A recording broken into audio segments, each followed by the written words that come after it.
Here we have a SAT math question. Okay, let's go with the information. Here we have a system of two linear equations. In the given system of equations, P and Q are constants. P is greater than 0. The system has infinitely many solutions. What is the value of P positive Q? Okay, before we start solving this problem, let's understand a concept.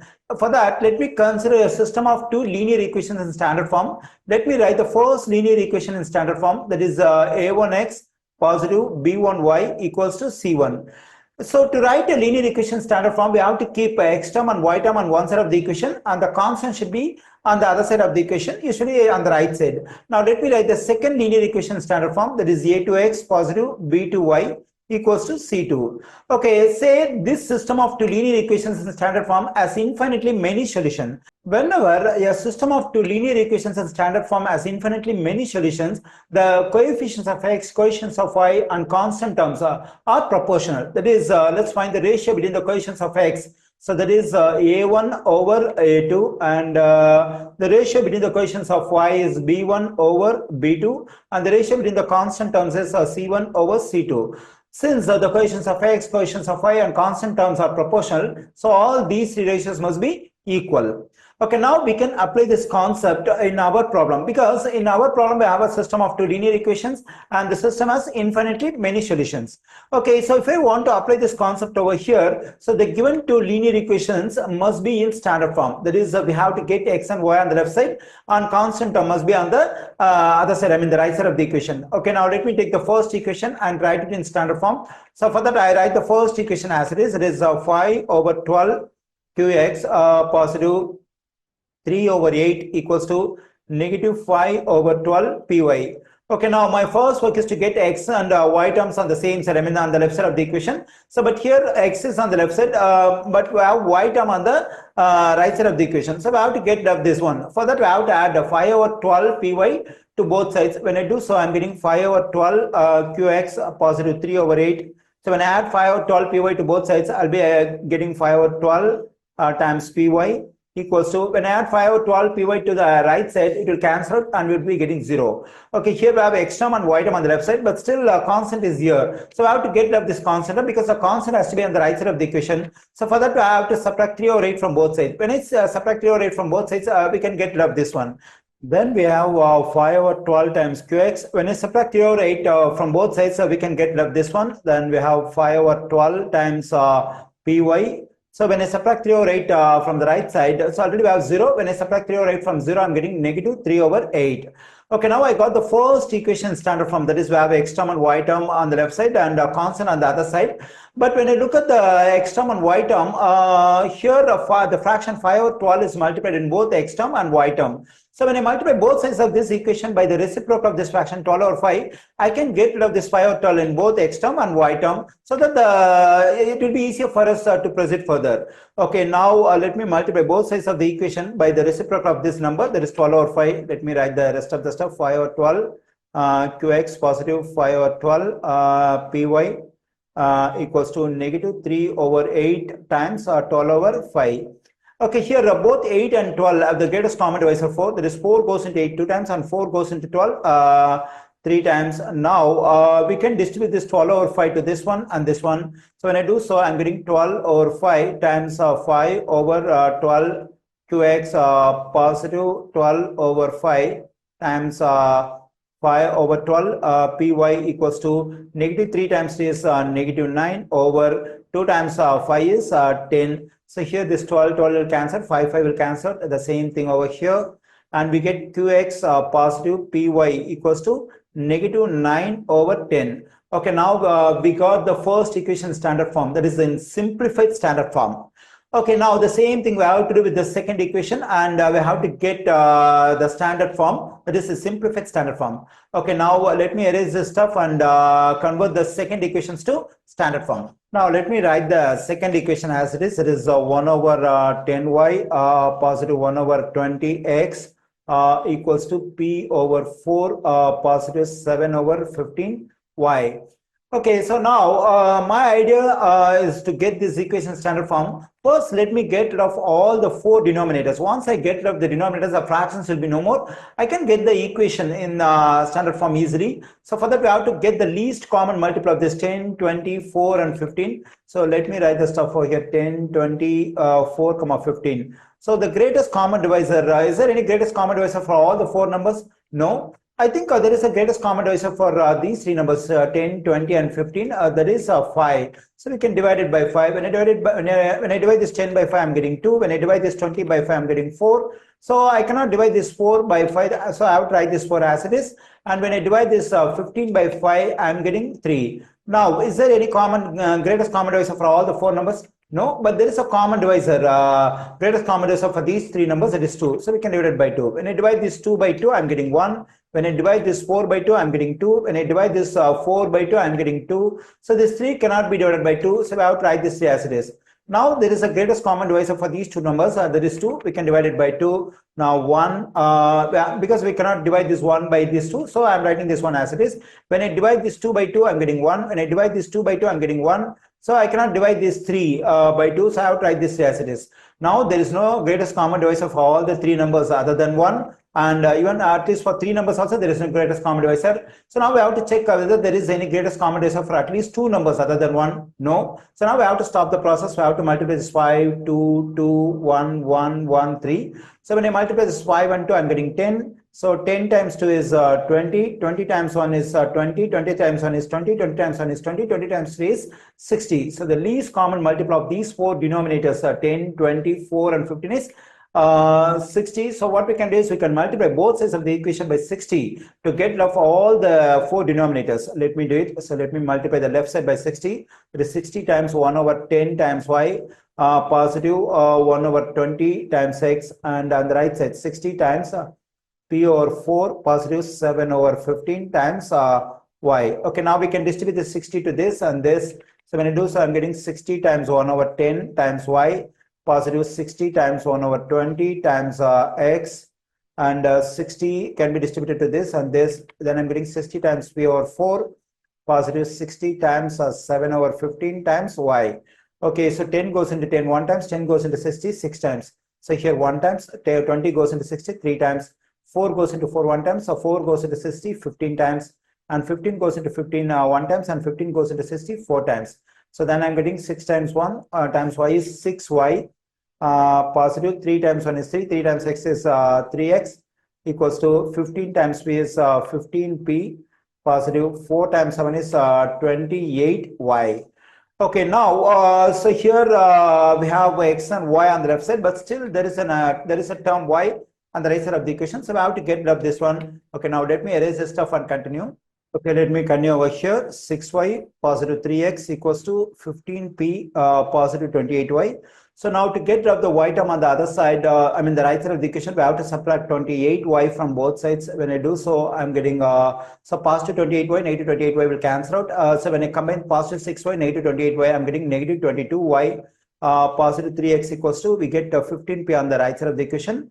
So we can write the x term first, then we get 3x negative 22y equals to 15p.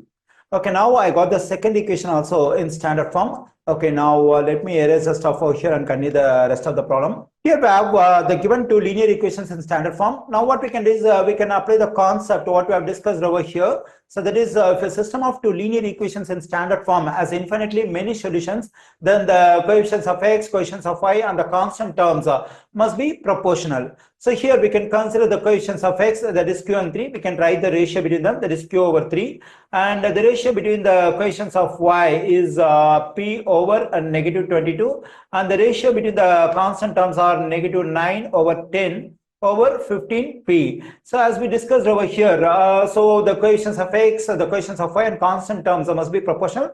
That means all these ratios are equal. Since all these ratios are equal, we can equate the second ratio and third ratio to get the value of the first constant p. Because when I equate these two ratios, I'll be able to get the value of p, because in these two ratios I find only the constant p. Okay, now let me equate the second ratio and third ratio over here. So let me continue. That is p over negative 22 equals to negative 9 over 10 over 15p. Okay, now to simplify the expression we have on the right side, we can consider this 15p as a fraction by taking denominator 1. Because already we have a fraction in numerator, then we get negative p over 22 equals to negative 9 over 10. Now we can change this division as multiplication, and we can take reciprocal for this one. Then I'm getting 1 over 15p. So here both 9 and 15 have the greatest common divisor 3. That is 3 goes into 9 3 times and 3 goes into 15 5 times. So then I'm getting negative p over 22 equals to negative 3 times 1 is negative 3 in numerator. 10 times 5 times p will be 50p. Okay, here we have negative sign, here we have negative sign. To get of the negative sign both sides, we can multiply. So both sides of the equation by negative 1. When I do so, negative 1 times this negative p will become just p over 22. When I multiply this one by negative 1, it will become positive 3. That is 3 over 50p. Okay, now, so what we have to do is we have to solve for p. For that, we have to isolate p. So here we have p in numerator. On the right side, we have p in denominator. So to get of this p, what I have to do is I have to multiply both sides of the equation by p. So let me do it. Then this p will cancel out. So on the left side, when I multiply this p and p, I'm getting p square over 22 equals to 3 over 50. Now, to get rid of this 22 in denominator over here, what I have to do is I have to multiply both sides of the equation by 22. Let me do it. So when I do so, this 22 will cancel out, and both 50 and 22 have the greatest common divisor 2. That is 2 goes into 50 25 times and 2 goes into 22 11 times. Then I'm getting p square equals to 3 times 11 is 33 over 25. Okay, now to solve for p, I have to get up this square over here. For that, I have to take square root on both sides. So whenever I take square root on both sides of an equation, for one of the square roots, I have to consider positive or negative sign. Usually we consider positive or negative sign for the square root, which contains a number inside. So this square root contains a number inside. So we can consider positive or negative sign for this square root. So on the left side, the square root and square root will cancel out, and p equals to positive or negative. And here we have a square root for a fraction. Whenever we have square root for a fraction, the square root can be distributed for numerator and denominator. Then we get square root of 33 divided by square root of 25. So we get p equals to positive or negative square root of 33. So it cannot be simplified further because 33 is not a perfect square, and the evaluation of square root of 25 is just 5 because 25 is a perfect square.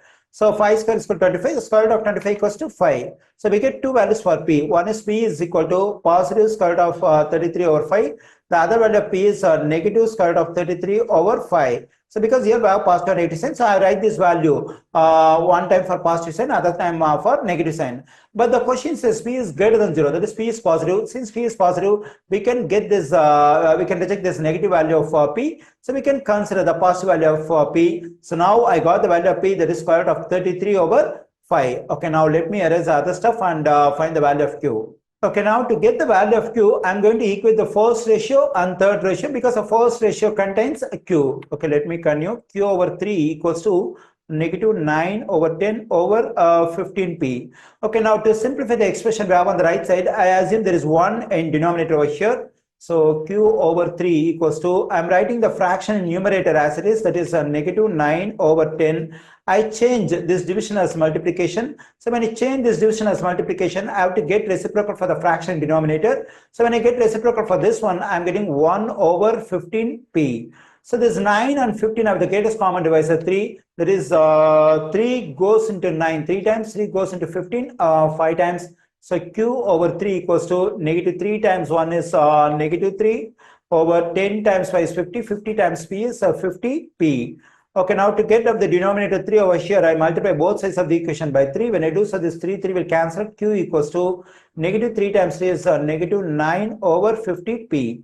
Already I got the value of p, that is square root of 33 over 5. So we can plug in this value for p over here and get the final value of q. So let me continue over here. Q equals to negative 9 over 50 times, for this p, we can plug in square root of 33 over 5. So here 5 goes into 5 1 times, 5 goes into 50 10 times. Then I'm getting q equals to negative 9 over 10 times square root of 33. Okay, here we have an irrational number in denominator. Usually when we have irrational number in denominator, we will rationalize it. So for that, what I'm going to do is I'm going to multiply both numerator and denominator by square root of 33. So when I do so, I'm getting q equals to negative 9 times square root of 33 divided by, so 10 times, when I multiply square root of 33 and square root of 33, I'm getting 33.